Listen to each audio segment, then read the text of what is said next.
আসসালামু আলাইকুম, welcome back to my channel. আমার আজকের রেসিপি হচ্ছে 1.5 পাউন্ডের চকলেট কেক।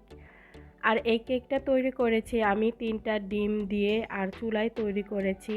আর খুব সহজ আর খুব সিম্পল একটা ডেকোরেশন করেছি। আপনারা এই কেকটা ফলো করে যে কেউ তৈরি করতে পারবেন। আশা করছি আমার এই কেকের রেসিপিটা আপনাদের কাছে ভালো লাগবে। একটা মিক্সিং বলের মধ্যে একটা চালনি নিয়ে নিচ্ছি 1/3 কাপ ময়দা, 1-2 কাপ দিয়ে দিচ্ছি কোকো পাউডার, 1 টিস্পুন দিয়ে দিব বেকিং পাউডার, সামান্য একটু লবণ। এখন শুকনো উপকরণগুলো খুব ভালোভাবে চেলে নিব। আর কোকো পাউডার দিয়ে যদি কেক তৈরি করেন তাহলে কেকের মিশ্রণটা 2বার চেলে নিতে হবে। খুব ভালোভাবে মিশিয়ে আমি আরও একটা বল নিয়ে নিলাম।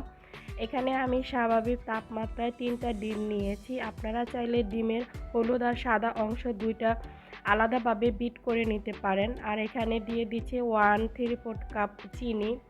এখন একটা ইলেকট্রিক বিটার দিয়ে খুব ভালোভাবে এটা বিট করে নিচ্ছি। ডিমটা যখন এরকম সাদা হয়ে আসবে তখন এখানে আমি 1 চা চামচ দিয়ে দিচ্ছি চকলেট এসেন্স আর দিয়ে দিয়েছিলাম রান্নার তেল 1-2 কাপে। তো এখানে আমি শুকনো উপকরণগুলো আবার চেলে নিলাম। এখন কেকের মিশ্রণটা খুব ভালোভাবে মিশিয়ে নিতে হবে।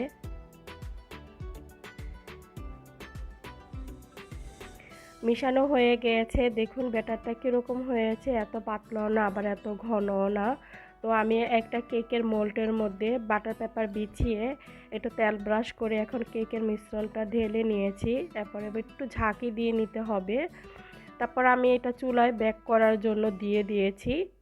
আমার কেকটা তৈরি হতে সময় লেগেছে 20 থেকে 25 মিনিট। একটা টুথপিক দিয়ে আমি চেক করে নিলাম যে কেকটা হয়ে গেছে। আর কেকটা পুরোপুরি ঠান্ডা করে আমি বাটার পেপারটা তুলে নিলাম। আর কেকটা আমি আপনাদেরকে দেখিয়ে দিচ্ছি যে দেখুন কেকটা কতটা সফট আর নরম হয়েছে। আমি এখন কেকটা 2 ভাগে ভাগ করে নিব।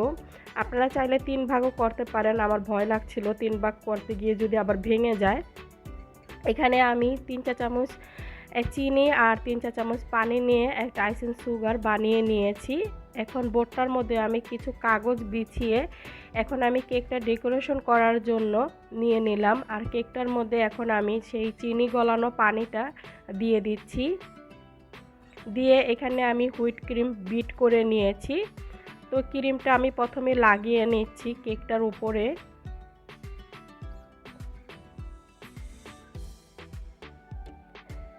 ক্রিমটা লাগানো হয়ে যাওয়ার পর এখন আমি কেকের যে শেষ লেয়ারটা সেটা দিয়ে দিলাম। এখন আবার চিনির সেই সুগার পানিটা আমি কেকটার উপরে দিয়ে দিচ্ছি। দিয়ে আমি কেকটা খুব সুন্দরভাবে একটা শেপে নিয়ে এসেছি। তো আমি একটা টুথপিক দিয়ে একটা লাভ এঁকে নিয়েছি। আপনারা এভাবে এঁকে নেবেন যদি আমার মতো এই সহজ সিম্পল ডেকোরেশনটা করতে চান। তো আমি এভাবে একটা লাভ এঁকে নিচ্ছি স্টার নজেল দিয়ে।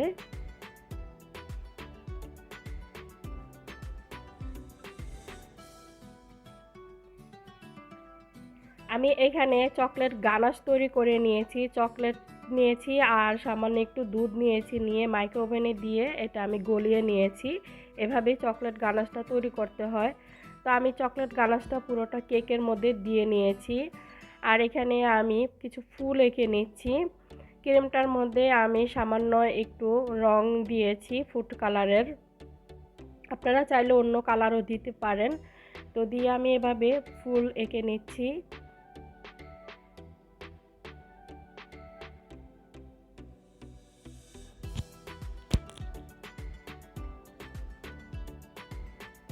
আমার কেকের রেসিপিটা যদি আপনাদের কাছে ভালো লেগে থাকে তাহলে একটা লাইক দিয়ে দিবেন আর অবশ্যই কমেন্টস করবেন। আর যারা নতুন দেখছেন তারা প্লিজ চ্যানেলটা সাবস্ক্রাইব করে আমার সাথেই থাকবেন। তো আমার ফুলগুলো দেওয়া হয়ে গেছে কেকের মধ্যে। এখন কেক তৈরি করলে সবসময় নিচে বটার দিবেন, তাহলে কেকটা দেখতে সুন্দর হবে। তো আমি নিচে বটার টেনে টেনে দিয়ে দিচ্ছি। আমার কেকের বোর্ডটা একটু ছোট হয়ে গেছে কেকের অনুযায়ী, সেজন্য আমি কেকটার উপরে এইভাবে বটার টেনে দিয়ে দিচ্ছি। তো এই কেকটার উপরে আমি নাম লিখে নিচ্ছি, কারো বার্থডে না, আমি এভাবেই জাস্ট মেয়ের খুশির জন্য আমি একটু নাম লিখে দিচ্ছি। তো আপনারা চাইলে এভাবে জন্মদিনের কেকও তৈরি করে বাসায় বাচ্চাদেরকে দিতে পারেন, বাচ্চারা অনেক খুশি হবে। তো কীরকম লেগেছে কেকটা, আশা করছি আপনাদের কাছে খুবই ভালো লাগবে। তো এখন আমি এখানে আবার একটু অরেঞ্জ কালার মিক্স করে একটু ছোট ছোট করে ফুল দিয়ে দিয়েছি। আর এখানে আমি ছোট যে চকলেটগুলো সেগুলো উপরে বল চকলেটগুলো দিয়ে দিলাম। তো আমার পুরো কেকটা তৈরি হয়ে গেছে। এখন আমি কেকটা ফ্রিজে রেখে দিব ঠান্ডা হওয়ার জন্য। তো কেকটা আমি 1 ঘন্টার মতো ফ্রিজে রেখে এখন আমি কেকটা আপনাদেরকে কেটে দেখাচ্ছি। দেখুন কেকের ভিতরটা কীরকম হয়েছে। আশা করছি কেকের রেসিপিটা আপনাদের কাছে ভালো লেগেছে আর খুব সহজ মনে হয়েছে। তো সবাই ভালো থাকবেন, সুস্থ থাকবেন। তো আজকে এখানেই বিদায় নিচ্ছি। সবার সুস্থতা কামনা করে আল্লাহ হাফেজ।